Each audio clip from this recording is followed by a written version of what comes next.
Hi, listen to the Trojan War Apothecary podcast, and I'm your host, Rox. Today I'm interviewing Max Dashu.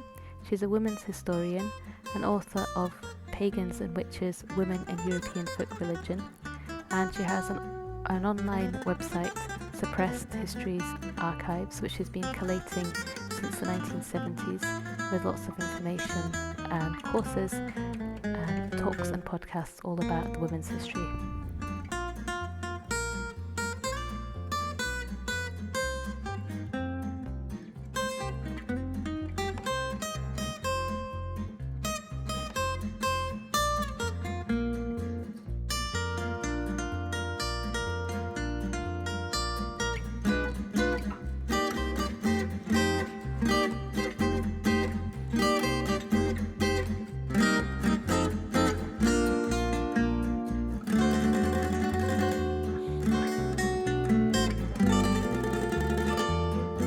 Yes, I thought it would be a good place to start would just be talking about who you are and about this, what got you interested in this subject. Sure. Well, I just turned 70. I was born in West Chicago, Illinois. I got a scholarship to Ivy League college, and I soon left because it was really impossible to do women's history at that time in 1969. And I undertook to instead research as an independent scholar. And so I started the Suppressed Histories Archives. Initially, I didn't say I'm starting an archives, but I felt really from the beginning that it was important to document the evidence I found, because the hostility to the whole entire field of women's history, which didn't even exist formally at that time, was so great that I knew that I was going to have to authenticate every single claim that I made. And that's one reason why I got into teaching with images, because using the cultural record beyond the elite male ruling class, written record, that's where a lot of the documentation of women's history is, and of the spiritual traditions as well, particularly the targeted ones. So I got into using images as a way to take it beyond just pieces of written information or even my opinions, but just to allow the iconography to speak for itself. Yeah, and like that's been very powerful. Yeah. So I read you wrote something saying that, I'm just going to read you a little quote from what you said. You said, though the church described them as sorcerers, the wise women, herbalists, midwives, and elders belonged to a spiritual tradition rooted in the land. So I just wondered if you could talk a bit more about that and about the history of women healers in Europe in particular. Yes. Well, the Roman Empire came along and, conquered a large part of Western Europe. And in the wake of that, you have the Christianization of the empire. And so the authoritarianism of the previous empire was sort of carried over into the institutional church. And so initially healers were still practicing because they were it. There weren't even any medical schools or official doctors at that time. They were the practitioners, but there was a hostility on the part of the clergy toward their beliefs as well as their methods. And so very early on, you have this being talked about as demonic, as devil worship, invocations to spirits of the land or goddesses or ancestors were ruled out by the priesthood as being forbidden practices. And so there was a long war over this, a long cultural war that went on for, well over a millennium, never really completely ended. And so if you look at the early penitential books, that's one place that I've used to track the way the repression played out, because they would actually write out manuals that are catalogs of pagan beliefs and healing practices, divination, many different things that were all holistically part of the cultures, the multiple ethnic cultures in Europe at that time. And so you will see, for example, denunciations in France of the Aureolae. And so this is both women and men who are diviners, who are practicing at that period. We're talking about like around 700 in the woods. People are meeting them not in town, but, secretly in the woods, because this is, and also because it's a land-based practice. But they are using a mixture of herbal medicine and also amulets, like tying herbs onto the body as a way of shifting the energy field as part of a healing process, or even a protective magic practice. And the priesthood did not like this. They tried very hard to stamp it out, but the common people, especially at that early date, refused to give it up. This is what they had. This is what worked for them. It's what their ancestors had done. And they believed in it, they loved it, they valued it, and so they hung on tight. And it's really striking to see how much of that was preserved over the whole 1,000 years of the witch persecutions. Because that process it was a lot longer than just the height of the witch craze that we normally hear about.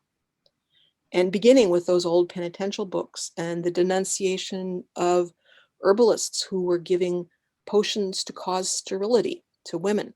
Not that the women were asking for contraception. Mm-hmm. And so the priesthood described this as drinking sterility. And it was very often accompanied with ceremonies. So there could be tying of knots, which they referred to as ligatura. And women, at that time, infant mortality was very high. There was a lot of hunger. Feudalism was beginning. Life was very hard. And women desperately needed not to be bearing a child every year, mm-hmm. to wear their bodies out in this constant childbearing. And so this was a crucial need that the herbalist was meeting. And the priesthood's attitude toward this was so many potions, so many murders. They defined preventing birth as infanticide. Mm-hmm. And this is the beginning of this anti-contraceptive policy of the church, which waxed and wanes. And there were periods where it wasn't as militant. And then in modern times, it again became very militant. But this was something that the wise woman provided women, something they really needed.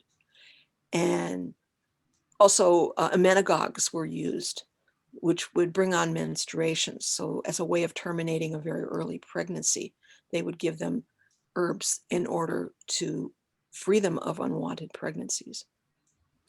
And I suppose the women, they'd also be the healers in other ways as well, wouldn't they? Yes, well, there's a whole range of practices. And I got out some of my notes. This is one of the unpublished volumes that I have in my file drawer. I don't know when I'm going to ever get this one out, but in the period of the 15 and 1600s in Scotland, there's quite a lot of evidence for wise women working with herbs and other kinds of ceremonies, basically animacy, working with the indwelling spirit that's present in nature as a means of healing and transformation. And so there are records, and they're especially strong in the Orkneys and the Shetlands, where the witch trials started a little bit later, and the culture was off the mainland. I think that helped preserve some of the old customs.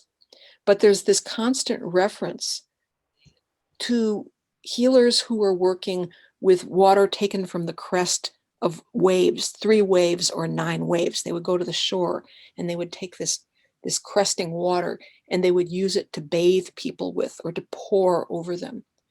So this is what I'm referring to as animacy, using the vitality present in powerful elements of nature, in this case, the seawater.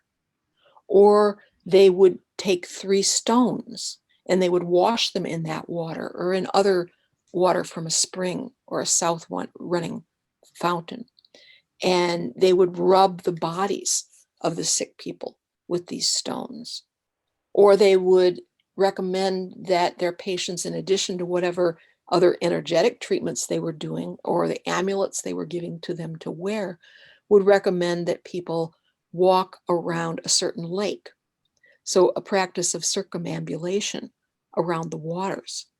And this is something that turns up in the trial records in the 1620s in Orkney and in Shetland.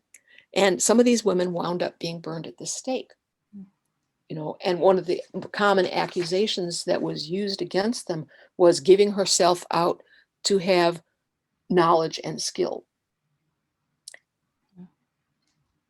The fairy faith element comes in there too. And I think that's something that is an important element, not only in Britain and Ireland, but there are aspects of it throughout Europe under different names. There's a scholar, Arthur Evans Wentz, wrote a book called The Fairy Faith in Celtic Lands that you can actually get open source now, PDF online, that documents not only those beliefs, which are, cover a whole variety of ceremonies and folk customs and many, many different elements. The fairies dance and abduction by the fairies, and fairies coming to a person and say, you're going to be a healer now, and this is how you do. But there is also what I love about the book is he goes to Scotland, Wales, Ireland, Cornwall, and Britannia, and interviews people in all those places about the local folk religion and folk medicine. Mm-hmm. And one of the things he came away with, because this is over 100 years ago, is that, pardon me? When did you say this was written? I'm not sure of the exact date, but I would say it would have been in the late 1800s. Okay. Pretty sure about that. One of the most striking findings that he had, which is very different than people's sort of Disneyfied idea about the fairies, is that the fairies were, among other things, the ancestral dead. Okay. So this is a European expression of ancestor reverence. Mm-hmm. That, and the idea that like Bessie Dunlop, the midwife, or others of the women who withstood witch trials in Scotland and in other places, spoke about how they initially became healers, and there was a dream or an appearance of someone from the realm of the dead who would become their helper and would instruct them and tell them, this is how you heal. So this is a parallel in Europe to something that we know from Mongolia and Chile and South Africa, many parts of the world, mm-hmm. in the shamanic practices. So one of the things about uncovering these European core traditions, these ancestral-based traditions, is that you start to see the commonality with the rest of the world. And this is something that we've become so separated from in the recent times, in the colonial era. There's this idea that Europe is very different. Yeah, and I think people here and across, I suppose, in America as well, we're trying to seek like this kind of authentic cultural, like spiritual practice, and we feel really disconnected, I think, from it. Yes. Because we're kind of looking out to maybe like Native Americans or other shamanic practices and sort of trying to emulate them, thinking we maybe do our own. But yeah, that's interesting. Well, and that's led to a lot of appropriation and a lot of mm-hmm. Conflict, because the Native people don't necessarily appreciate not only that the appropriation is taking place, but often in these very market-based ways, like people selling sweat lodges and things like that. Yeah, that they aren't really authorized to do. And so one of the interesting things, because when I wrote Witches and Pagans, Women in European Folk Religion, I was attempting to assemble a body of documentation about what are the authentic European traditions. Mm-hmm. Because we're looking at a ripped web of culture, that process of Christianization, very hostile takeover in many ways, of all these ethnic cultures in Europe, because there wasn't a single European culture. But that process displaced and tried to delete. It didn't entirely succeed, but in many ways, they took out large chunks. And so for us, the task is to take all these torn strands and try to reassemble them. We're never going to get all of that back, but we need our guideposts at least in trying to see what was authentic, what was it like, because, there's a lot of people nowadays who are making stuff up. Yeah. And, there's a great line Monique Wittig has about, recovering the lost women's past. And she says, try to remember, but if you can't remember, then failing that, invent. So I like that quote. But, I think that the problem of authenticity is real, because you want to really, there's so much new age overlay to things, and that brings with it problems, not only the monetization, but projections and the pornification of goddesses and witches and medicine women that you see all over the internet. It's a distorting lens. So we have to try and taste, what is the authentic original culture like, whether we're looking at the Völler in Scandinavia or the Libestre in English culture, all of the different healing traditions in Russia and Spain and the Germanic world, to see what was it like? How did they do it? What was the foundational philosophy, the natural philosophy of it? And what were the practices? And what did they say about the herbs? And how was their herbal knowledge different from this very linear, objectifying, use that we have from sort of quote unquote Western medicine? That there was a relationship with herbs. And there again, we see the commonality with native North America, among other places, where, we know of European chants, invocations to the herbs. So, for example, in England, a little more than 1,000 years ago, some Anglo-Saxon scribe wrote down an herbal manual called the Lachnunga. And it's Christianized, because at that point, nobody literate was going to give you anything but a Christianized version. But nevertheless, pieces of the old heathen belief come through. And so there's one section of the Lachnunga that I talk about in the book, in the chapter on healing, that is called the 9 Herbs Charm. And charm is from a Latin root that means song. So these are incantations, invocations of the plants. And the very first one they call on is mugwort, which they call Una, oldest of herbs. And a lot of reverence all over Europe for mugwort. We're talking about Artemisia family, which is also used in China, which is also used in native North America. Desert sage is Artemisia. Moxibustion in acupuncture. Some people may have had that treatment, smudging with mugwort as a treatment. So there's these invocations that were being sung, and we just have little pieces of them, fragments here and there of healing charms. There's another one that survives in Germany in the back of a hymnal. There's like a couple pages that are known as the Merseberg charms, and they're calling on the old heathen deities for healing, for curing of a sprain. So we have a lot of recovery to do. So do you think they would, when they were like collecting their herbs, they'd have been, like singing to them and chanting to them and things? Yeah, and we have evidence of that going on still in France in the 1800s. There are writers that actually interviewed herbalists and actually saw them, like in France, this one herbalist took the guy out to gather herbs with her, and she kneels down when she finds the plant. It's a peony, and she says, "Good day, Holy Queen Pivoine," Holy Queen Peony. And so she speaks to her and tells her of her beauty.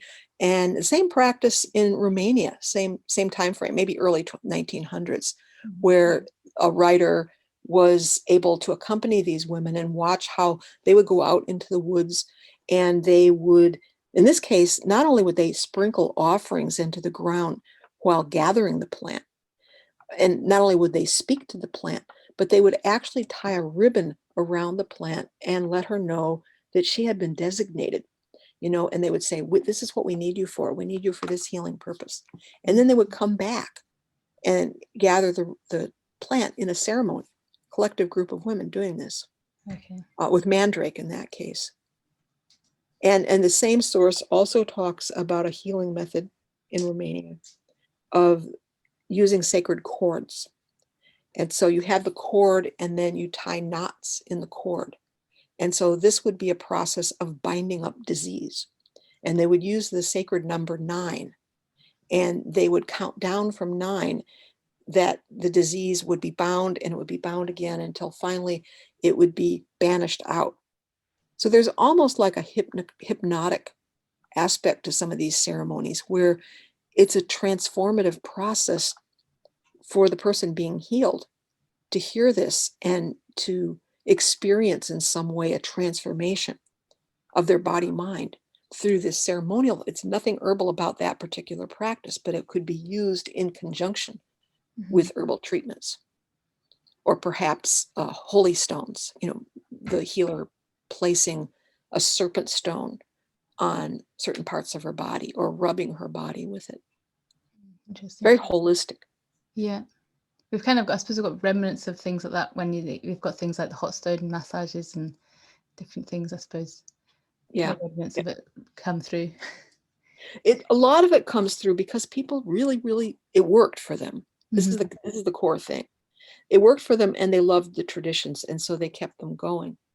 And the other thing I want to say about the commonality and the appropriation is that we had sweat lodges in Europe. Let's call them sweat houses. So in Ireland, there was the Tach an Alish, which literally means sweat house. And theirs were made out of stone. And you also have stone ones. Do you know about these? They're in Galicia and in Portugal and northwestern Spain. They had the Pedras Formosas, beautiful stones, they were called. Later generations called them that. But they are carved portals into sweat houses. So the stone structure has an initial chamber, which would be where you would remove your clothing. Then there's this doorway with a very low opening that you have to get down on your hands and knees to crawl through, just like the Native American sweat house in that way, keeping the heat in. And then you crawl through and you're in the sweat house chamber. And then the final part of the structure is a furnace where they're heating it up.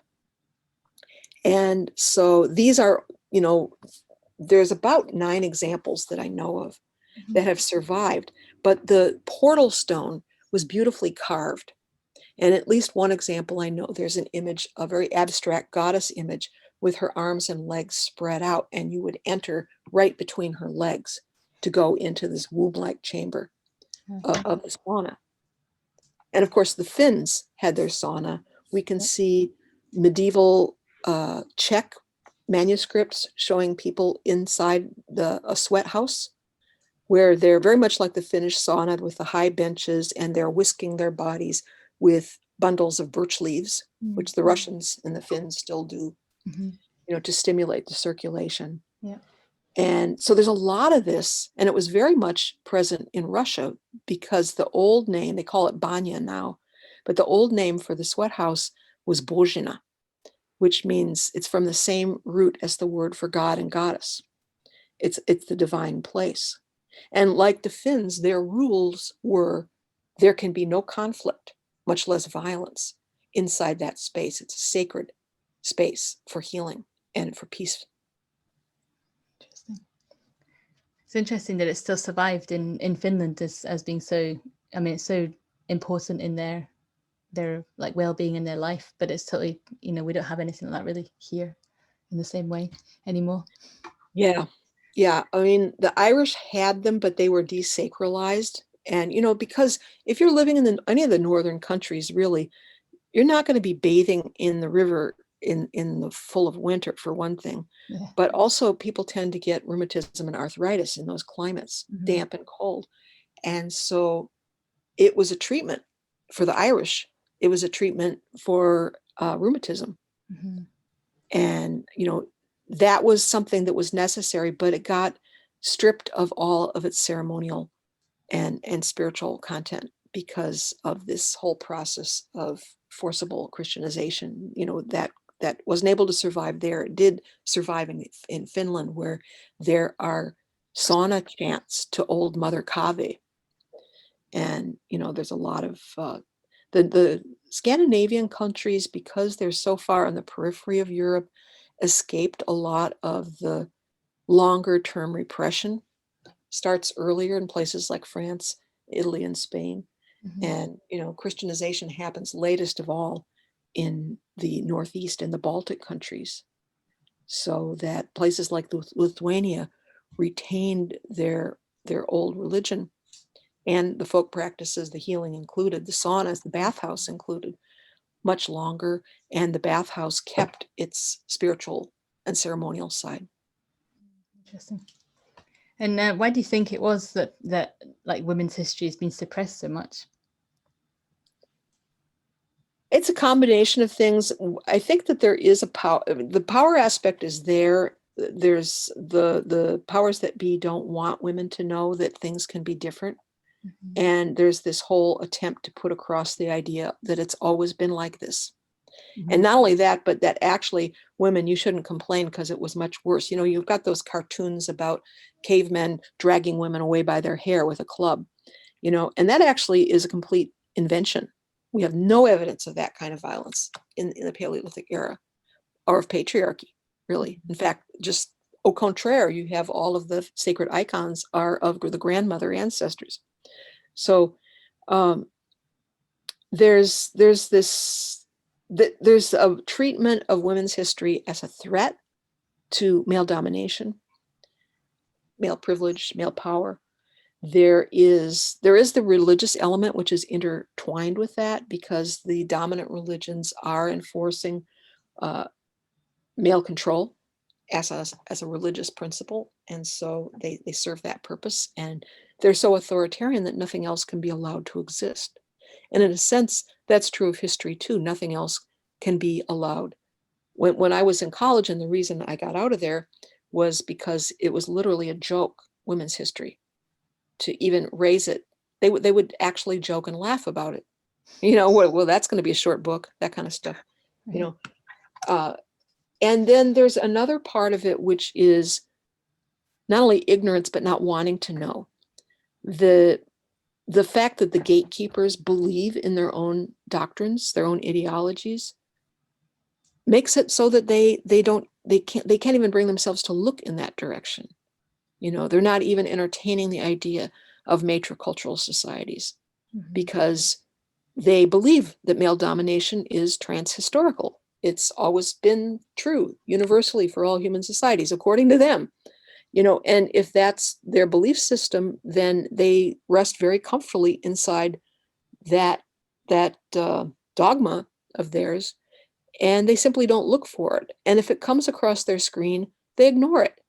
You know, they're not like women are looking around because we have this hunger to know. You know, it can't have always been like this. We have some kind of a gut knowledge that this is not who we are. It was imposed.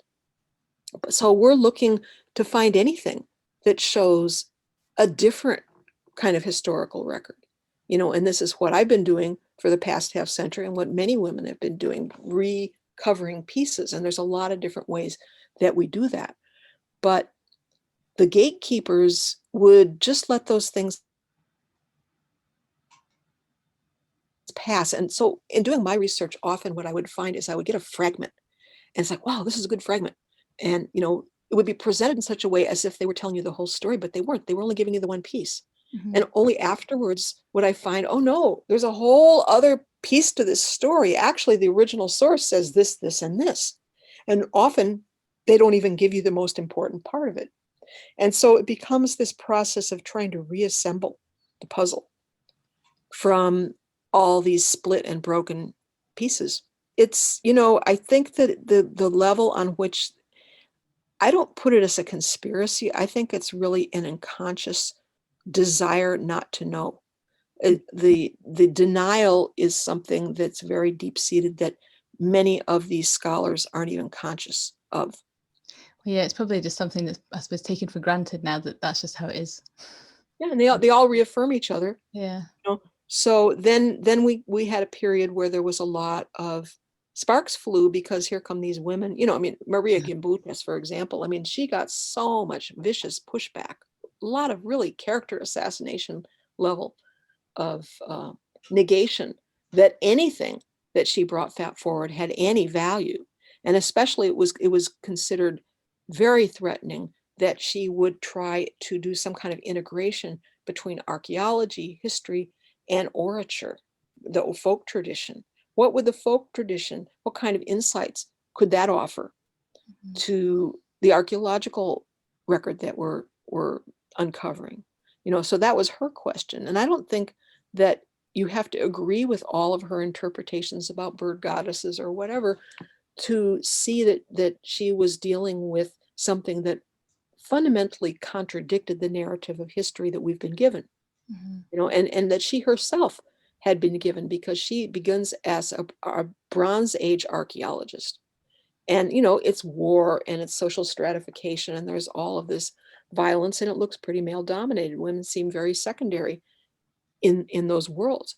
But then when she actually comes across the Neolithic era in with Southeastern Europe, in the Balkans, and begins to see peaceful societies without fortifications, without weapons other than hunting weapons, living for centuries and even millennia in a very stable way, and creating beautiful ceramic art and farming and a whole rich ceremonial culture that's evidenced by their artifacts. She was onto something, and she documented it, with great dedication. That, and she's been vindicated. Some of her theories, particularly her historically and linguistically based, archaeologically based theory about the origin of Indo-Europeans, has been given a lot of new credence from the genome studies that are actually showing that the region she designated as the Indo-European homeland probably was, the Indo-European speakers. So I don't really want to stay on Gimbutas, though, because I'm just saying that there's just a lot of clapback of really harsh ridicule in the academic world toward other perspectives that say, well, what if we looked at it this way?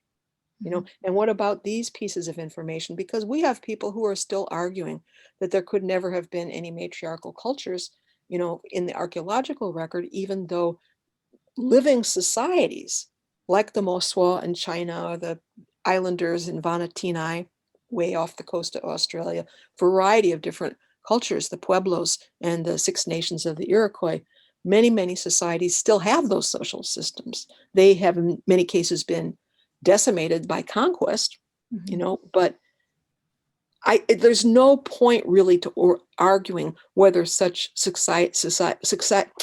whether such societies could ever exist, because they exist. They exist in recent time. So what's the point of this argument? I suppose it just flies against everything that they want it to be, or what they believe, I guess, even though it's right there.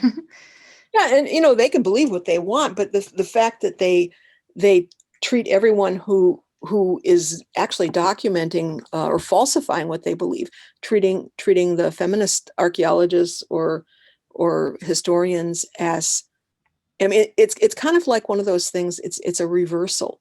So they're believing what they want to believe, but they're accusing us of believing what we want to believe. Very Trumpian, actually. So, I mean, because we all knew that we were having to climb a very steep hill with all of this while we carry all this evidence up the hill. And that's why I feel like it was always a necessity to document all your evidence, because it will be challenged strenuously. And I think we've made some inroads on that. And are you still researching into women's history? Oh yeah. That's what I do all the time. It's basically what I do, and in a lot of different angles. So I'm looking at archaeology. I'm looking at the iconography of the female divine, of the ancestral traditions in archaeology, but also in more recent wooden sculpture. I'm looking at sacred symbols in ceramic painting from really old cultures. And then also, really, I've spent a lot of time trying to unearth all the indigenous histories, because what we have had up till very recently is all external accounts by the conquerors with their characterizations of those societies. So now we're starting to see indigenous narratives emerge in their own right. They're coming into print. They're starting to be visible through digital media. And so that was something that was much harder to access even 50 years ago, because there are a lot of ways that the lid gets slammed down. Anyway, the areas, I mean, I have a couple areas of concentration that I think are important. And one is, I'm calling them matricultures just to avoid arguing all the time about, some fantasy of a reversal of male domination, which has never existed, but really an egalitarian matrilineal societies or bilateral societies, but ones that are not policing women's sexuality in order to enforce descent in the male line, basically. That's patriarchy. All the female punishments that are enforcing male domination. So the history of patriarchy, the history of matricultures, and also the sacred traditions. What are the philosophies? What are the spiritual philosophies of all these human cultures? What can we know about that? What can we learn by comparing them? And so goddess veneration was like an early focus for me. And gradually over time, I began to realize that this is a real wide spectrum that also has to do with the spirits of the land and the water and the ancestors. And there's a lot of different ways we can name the realm of the sacred. So we have a language problem here. Adrienne Rich had a poem that was called Dream of a Common Language, because a lot of times people, especially from different ethnicities and cultures, are kind of talking past each other because we don't have a common language, in the sense of even the concepts, or what do the concepts mean? So for example, the way that shaman has been commandeered and marketed by people, and all the controversies over figures like Lynn Andrews and Marbella. It sounds like there's a lot of commonality between the spiritual practices across the world. Yes. Well, that's what I'm saying. There's a tremendous amount of commonality. I did a video called Woman Shaman the Ancients. That was my attempt to really gather together a really international view of women in the sphere of the sacred, but especially the ecstatic aspects of that. So not necessarily so much priestesses in temples, although it could be, but actually how do women access the sacred, and how does embodiment interact with that? Because in the patriarchal religions, there's often this severing of spirit and soul from body. And in the ecstatic cultures, you are able to access altered states of consciousness, or you could call it a deep spiritual union.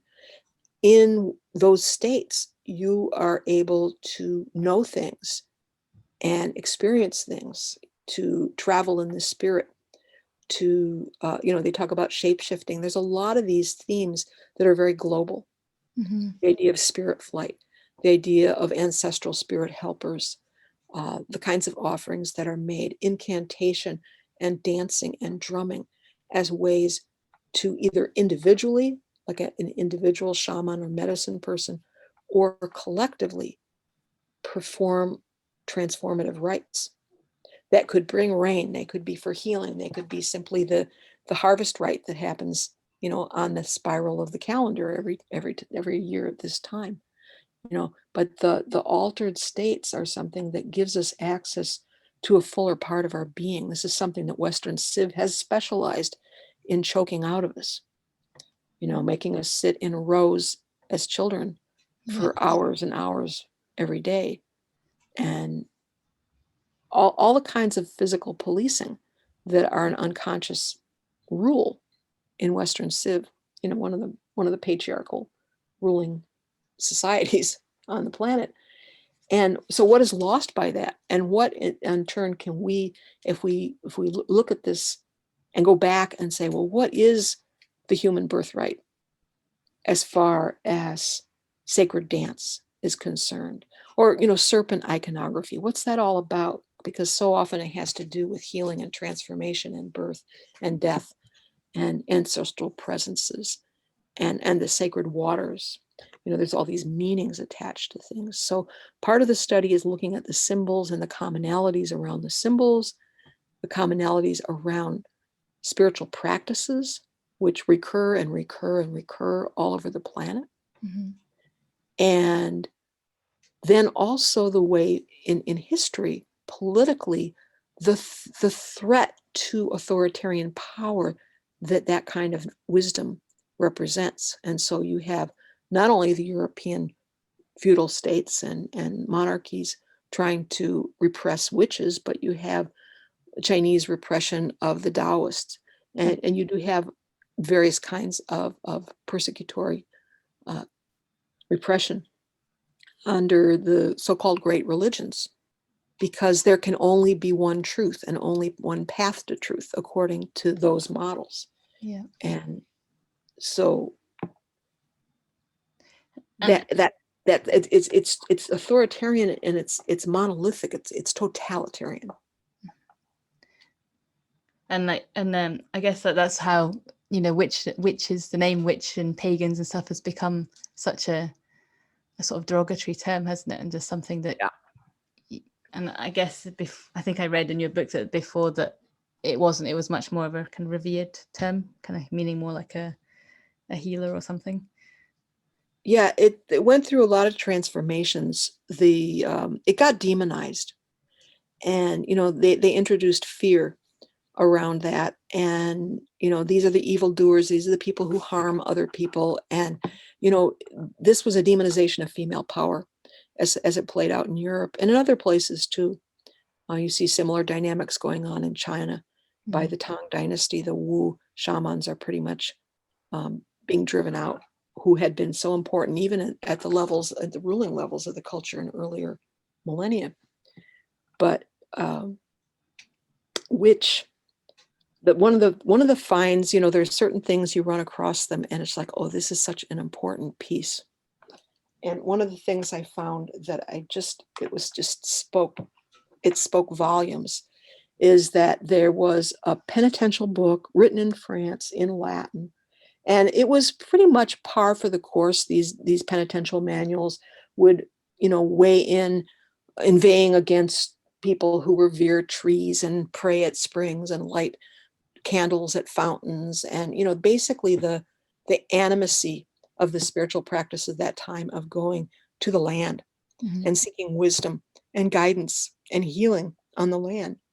So this one passage, the Anglo-Saxon translator of this penitential book, this is like 1,000 years ago, left the original form of the verse, which says that witches were counseling people to bring their offerings to earth-fast stone and also to trees and well springs. So that's the original in the French penitential. There's many, many examples of that same basic concept. You should not do this anymore. Stay away from the springs and the stones. They're not sacred. Only go to the church. But in this one case, the Anglo-Saxon translator added a little editorial line, "Swa Wiccan tachet," which means "ask the witches teach." And that's just like amazing, because it's showing that witches were practicing earth-based spirituality, that people were treating them as wise women and spiritual authorities, were learning from them, and that these were the kinds of spiritual ceremonies that were going on. And we have authentication of that from other Anglo-Saxon sources, including some of the laws, where they're talking about, you should not go and do well weirding or tree weirding. And this word werdon is related to the word for being, becoming, and also related to the word for worship, werdshipa. And so it was an act of reverence to the water, to the tree, to the stone, as the very power of Mother Nature, as she came forth in that place. And so they outlawed all this, and people were doing it anyway, and they continued. But maybe they would put the saint's name over the spring, or they would do something else in order to give some cover, because it was all being repressed. Interesting. And do you think at the same time that during this time when there was all the female healers, were there any male healers as well? Oh yeah. Yeah. I'm never saying that there weren't any women. I mean, that there weren't any men. There were, of course. And there was no rule, maybe with the exception of midwifery, that, you had to be one sex or another Mm-hmm. But there was a predominance of women, Mm-hmm. especially in the healing profession and divination very often too. And this began to shift as, after centuries and centuries of patriarchy and persecution, it became more and more dangerous for women. And you start to see an increase, for example, in number of male diviners happening in some places.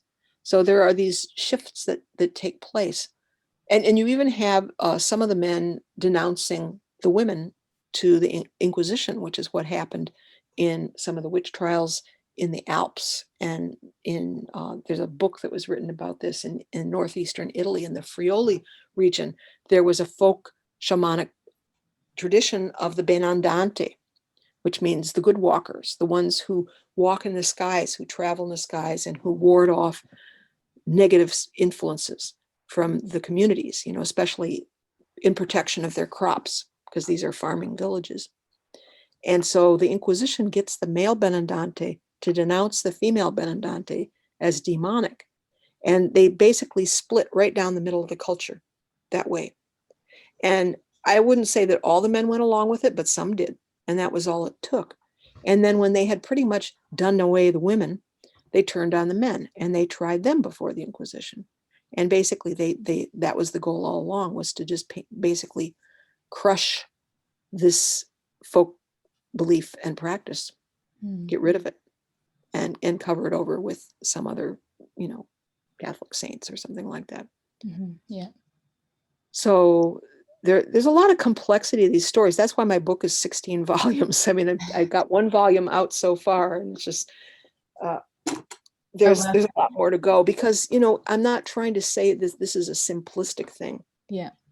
It's got a lot of detail and texture to it, but you can see these overall patterns where gradually women are driven out of priestesshood, are driven out of the sphere of medicine, at least.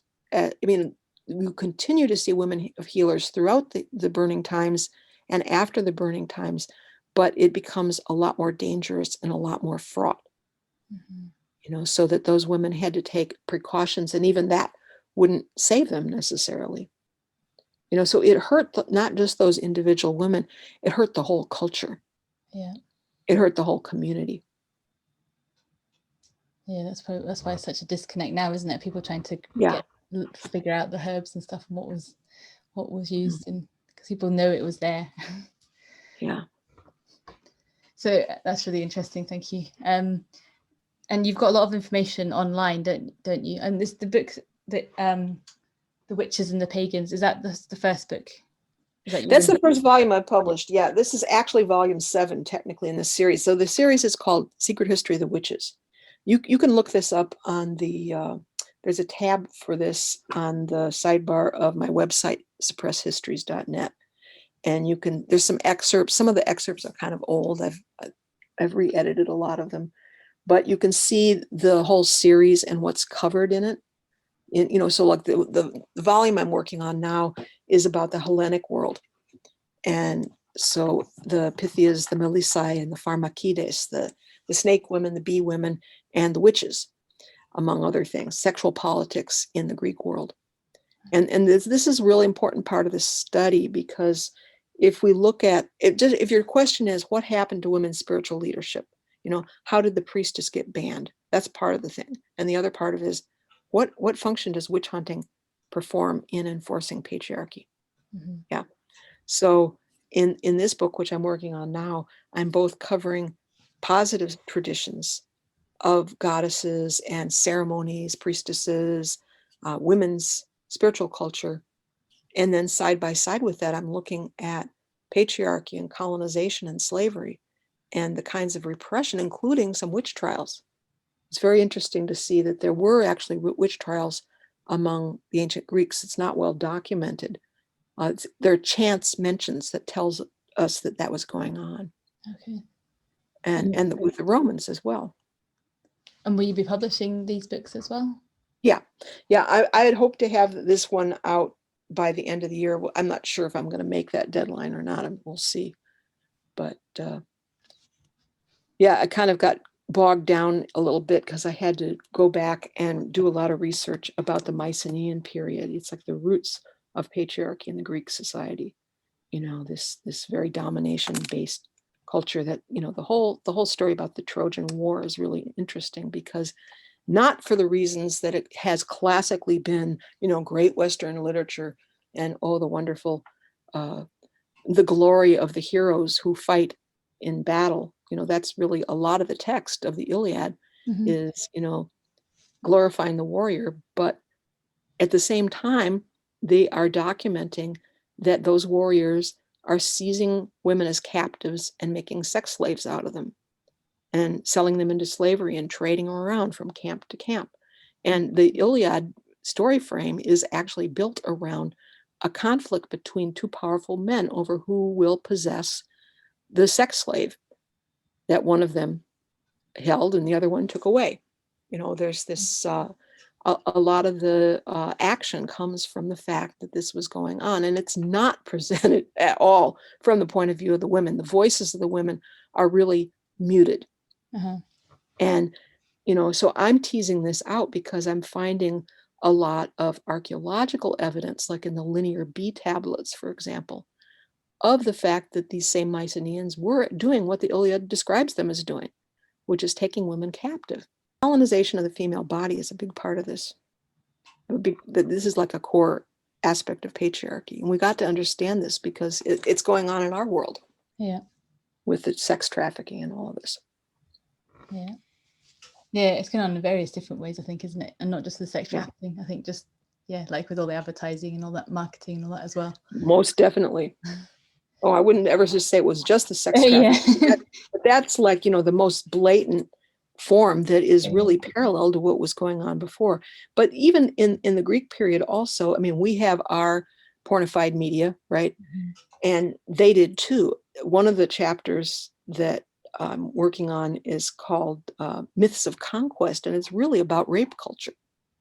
Not just that the heroes who raped, and all of the heroes, Heracles and Theseus and all the Greek heroes, they're all rapists.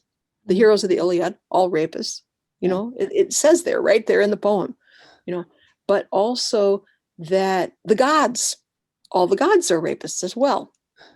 The Olympians at any rate, you could make a positive masculine narrative for the Titans, the defeated old gods in those mythologies who don't engage in that behavior.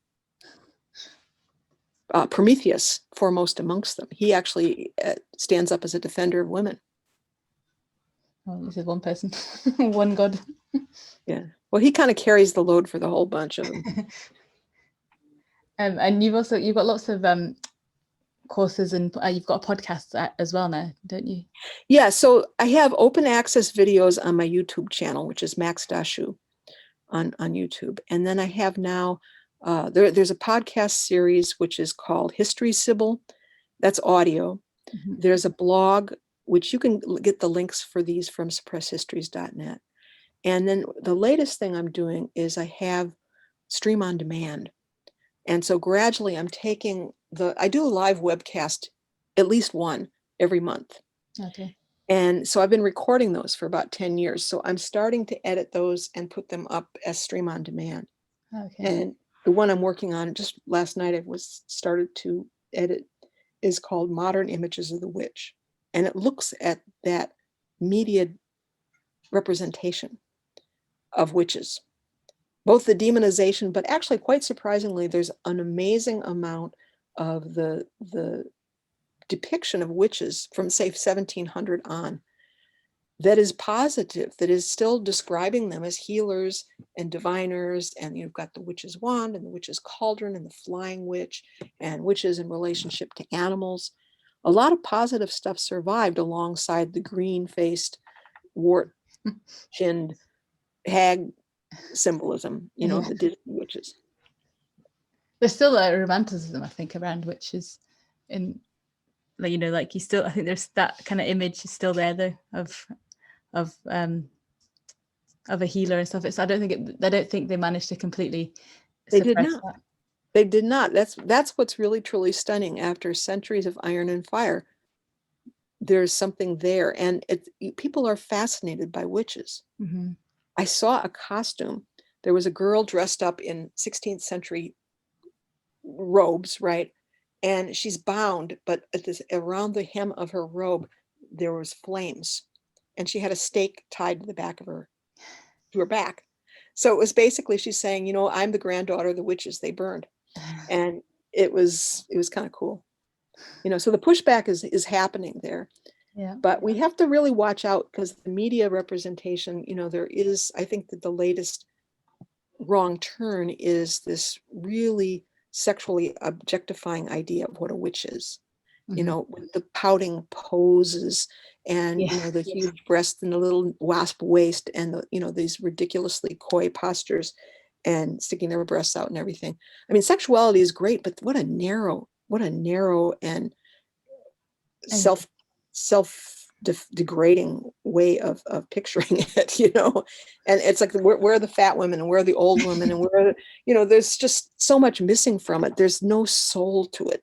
You know, and there are, I'm not saying that there's not a lot of great art, because there is, but you know, if you go on YouTube and you just do an image search. When I was making the Woman Shaman DVD, I was doing image searches because I wanted it to be very, very international. And so I'd be looking up medicine woman and female shaman and all these different terms. And what came up really made me gag. You know, it was so bad.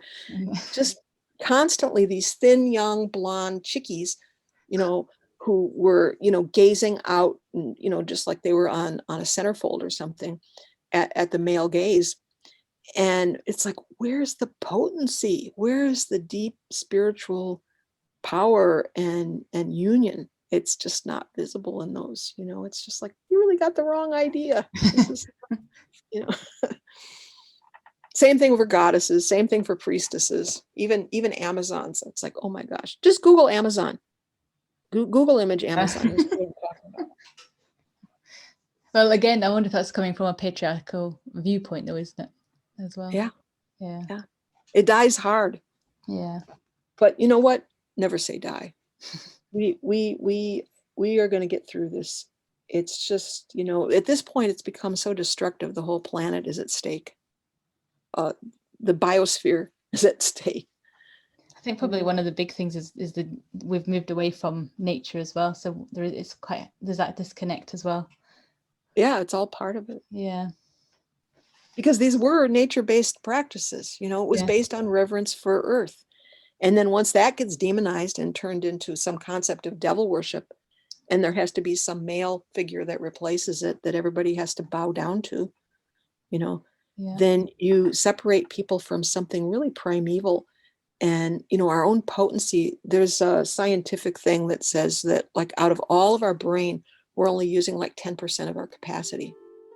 And what are the other faculties that we have, you know, that some people have developed, you know, whether it's dreaming power or whatever it is, you know, that we have had bred out of us by the way we're socialized.